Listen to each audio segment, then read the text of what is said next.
My stepsister Lynn and I were visiting her grandparents in Virginia. Her grandparents' house is in the countryside, with a 20-acre cornfield next to it. About 50 yards behind the house lays miles of forest. The first night we were there, we were unpacking and getting ready to go to sleep. There was a bunk bed in the guest room, which our younger siblings were going to sleep in. There was a couch and a pull-out bed in the living room, which Lynn and I decided to sleep in. We were channel surfing on the TV when we flipped to a show about urban legends in the United States. Since my stepsister and I have always had an interest in paranormal happenings, we decided to stop and watch for a few minutes. Something came on about a creature called Mothman. According to the show, sightings of Mothman were said to be mostly in Virginia, where we were, and Kentucky. So my stepsister and I looked at each other with our jaws dropped, because we always seemed to believe in these sorts of things. The next morning, we were messing around with a soccer ball. Lynn is on a soccer team, and she brings her soccer ball with her wherever she goes. My stepsister punted the ball into the cornfield. Oops, she smiled. We searched for hours and hours, but we could not find the ball, no matter how hard we looked. My stepsister was beside herself, because it was her favorite soccer ball. The next night, Lynn, our siblings, and I were all watching television in the living room. Suddenly, we heard a tremendous crash on the roof of the house. We all let out a yelp of terror and dashed under the hideaway bed's covers. Then, we heard footsteps, loud footsteps, as if something abnormally large was romping about on our roof. Our parents came into the room with wide eyes and asked us if we had dropped or broke something, but froze when they too heard the footsteps on the roof. My stepdad went over to the window and gazed out to the cornfield, which for some reason looked particularly ominous that night. As he looked, he saw my stepsister's soccer ball drop from the roof. He looked down, not knowing quite what it was because it had fallen so quickly. He ran outside and brought the ball inside. My stepsister grabbed the ball, smiling from ear to ear, happy to have it back at last. My stepdad and mom went back into the other room after saying goodnight. Suddenly, my stepsister looked at the ball and she frowned angrily. Furious, she yelled, "Look!" We all looked at the ball and saw 4 perfectly round holes in it. 2 very large ones about the size of a quarter, and about half an inch from those holes were 2 little holes about the size of dimes. It gave me the chills, and suddenly I had a recollection of the show that Lynn and I had watched the previous night. We looked at Josh and Ashley, our younger siblings, and told them to leave the room. Griping and groaning, they trudged off into their room. I looked at Lynn and said, "I know this sounds stupid, but could this be Mothman?" She let out a snort and said, "Don't be stupid." Nothing else peculiar happened that night, but stranger things were yet to come. For about a week, things went quite peacefully. By the next Thursday or Friday, we had forgotten all about the entire incident with the soccer ball. In the morning, we woke up and had breakfast. After washing the dishes, we wandered into the cornfield. After romping for about 5 minutes, we began to hear rustling noises in the corn crops nearby. We looked at each other and froze. Within a few more seconds, we heard a screeching and howling sound, somewhat similar to nails on a chalkboard. We fell to our knees, covering our ears. After it stopped, Lynn was so scared, tears were streaking down her cheeks. "We have to go back," she sobbed in a panicky voice. We heard the noise start up again, and she let out a scream as we dropped to our knees again. The noise seemed to be coming from up above us, and before either of us had had time to think twice about it, we looked up and saw something dart past us, quick as a flash. It had to have a wingspan of at least 10 feet. We both agreed later on that it had been a human-like figure with enormous wings. As we were running back to the house, we stumbled upon a baby deer, barely alive. We both let out a gasp and leaned closer to the deer. Suddenly, Lynn shouted, "Oh my God," and turned pale. "What?" I said. I looked to where she was pointing, and I saw 4 perfectly round holes in the deer's abdomen, just like the ones in the soccer ball. We ran back and told the story to our family. They did not believe us, and I doubt they ever will. Though it was too real not to believe, it still haunts Lynn and I to this day.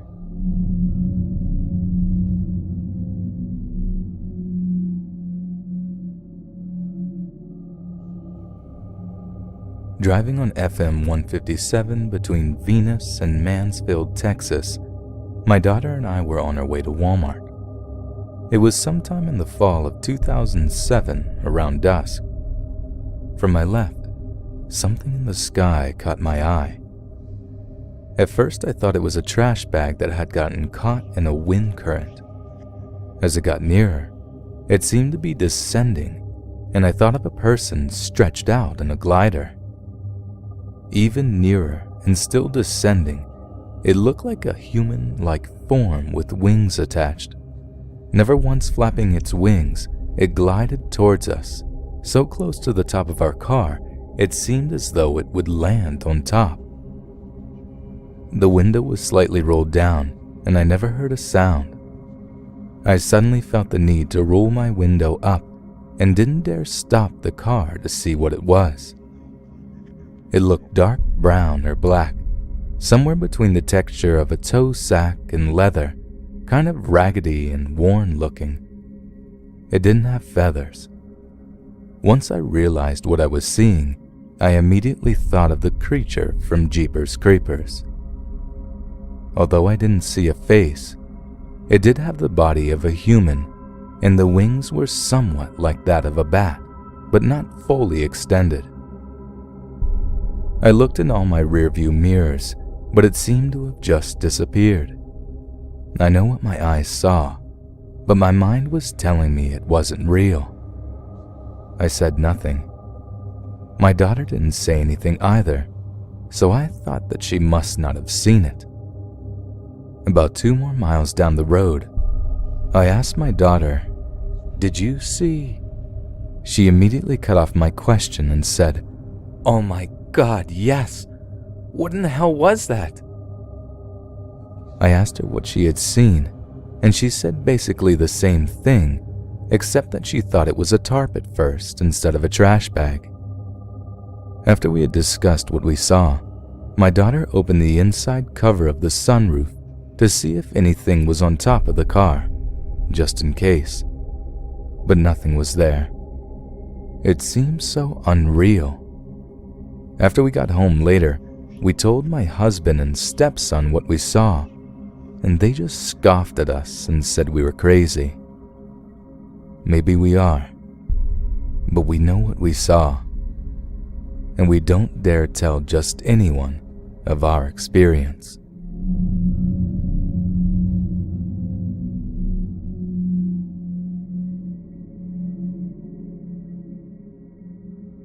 Being a paranormal investigator, it is my responsibility to report as accurately as possible and in as much detail as possible any strange occurrence or sighting that happens my way. Over the last several years of doing this research, I've grown fairly adept at being able to discern small details in photos and videos. I use the same learned ability when doing ghost research, UFO skywatching, or any other research activity. It is in this same vein that I share this sighting that I personally witnessed on July 20th, 2005. I will not state emphatically that what I witnessed was the actual Mothman creature, but what I did witness had the general overall appearance of the creature as described by others. The time was around 10:30 p.m. The night sky had intermittent clouds, but I do not remember the fullness of the moon. I was traveling west on Bethesda-Arno Road in the Thompson Station, Bethesda, Williamson County area of Middle Tennessee, about 25 miles south of the Davidson County line of Nashville. My speed was 40 miles an hour, though the road is posted for 50. Bethesda-Arno is a typical country road, both curvy and straight, fairly narrow and bordered more by farmland than homes. At the exact spot of my sighting, there are 3 homes set back several hundred yards off the road on a fairly steep grade on the north side of the road. The south side of the road is bordered by a fairly steep slope with a thick hedgerow of mangled brush and trees, and is offset some 20 feet from the road. There were no other vehicles on the road, and my headlights were on full brightness. I first noticed the creature as I rounded a curve and continued onto a short straightaway with a slight rise in elevation. My estimated distance from the creature was 300 feet, and I immediately began to slow my car. The creature was standing a foot or two off the side of the road on the south side. Behind him was the backside of a 7.5 foot tall road sign. The sign was attached to a grated metal pole, and the sign itself was diamond-shaped and 3.5 feet in width from point to point, and attached some 3.5 feet up the pole from the ground. The top of the creature's head was several inches above the sign, though its feet were on the ground. This would have put the creature at nearly 8 feet tall. The creature's body was covering about 1/5 of the triangular sign. The head of the creature was human in shape, but with this peculiar triangular appearance as well. The head seemed a tad too large for the rest of its body. The neck was normal in appearance and attached to narrow shoulders. The chest appearance was normal, though narrower than one would have imagined. The chest area tapered down to a very thin-looking waist. The legs of the creature were long and slender, almost skinny, especially the thigh area extending down to the knees. Both arms were long and thin and connected to hands with 4 or 5 long slender fingers. The face of the creature was shrouded in a shadow-like appearance. I could discern no facial features. The creature's arms were outstretched, and attached to the wrists of both arms was dark webbing that extended downward and attached at the knees, and also was attached to the torso of the body directly at the underarm and extending downward to the knees.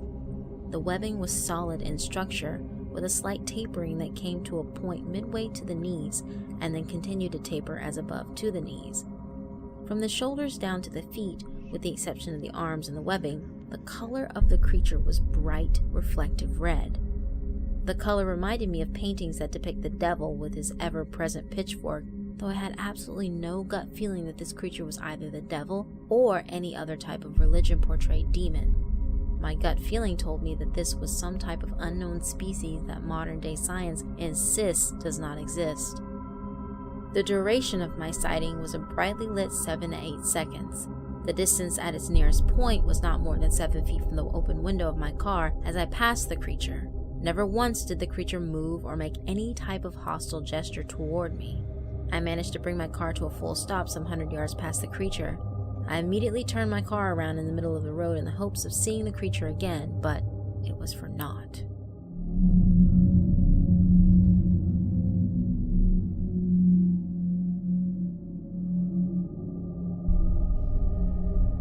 August of 2007, Ontario, Canada. My nephews and I were taking a walk behind a hill across the street from my house, when suddenly we noticed a strong smell. It was the familiar scent of death and rot. I assumed something had died in the nearby area. My nephews kept complaining about the acrid odor.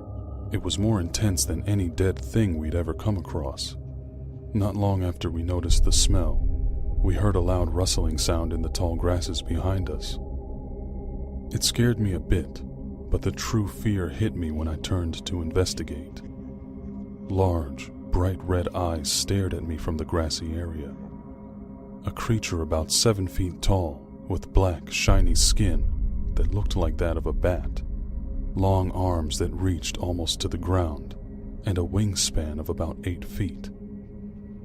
I yelled for my nephews to run, but they seemed to be in some sort of trance and would not move. The creature let out a blood-curdling screech, causing my nephew to cry. I pushed them forward to start them running, and I followed quickly after them. One of my nephews tripped and hurt his leg, so I had no choice but to carry him the rest of the way home. When we arrived at my house, my mother asked me why we'd gotten back so early. After I explained what happened, she called the police. Unfortunately, the police didn't take us seriously enough to even send a single unit. After things had died down a little that night, I heard a scratching sound on my living room window. I went to see what it was, only to be once again confronted by the tall, dark creature, its wide, red eyes peering silently in. I yelled for it to leave, but it just stood there, staring. I ran into the kitchen to get a knife, thinking that I would threaten it away, but before I got back, I heard that unforgettable screech and the sound of large flapping wings. I wasn't certain if the creature was mocking or taunting us. I just wanted it to leave. 2 weeks later, our house burned down. It makes me wonder if perhaps the creature, which I believe is commonly called the Mothman, was trying to give us some sort of warning as to what was going to happen. It may even have been an angel of some kind.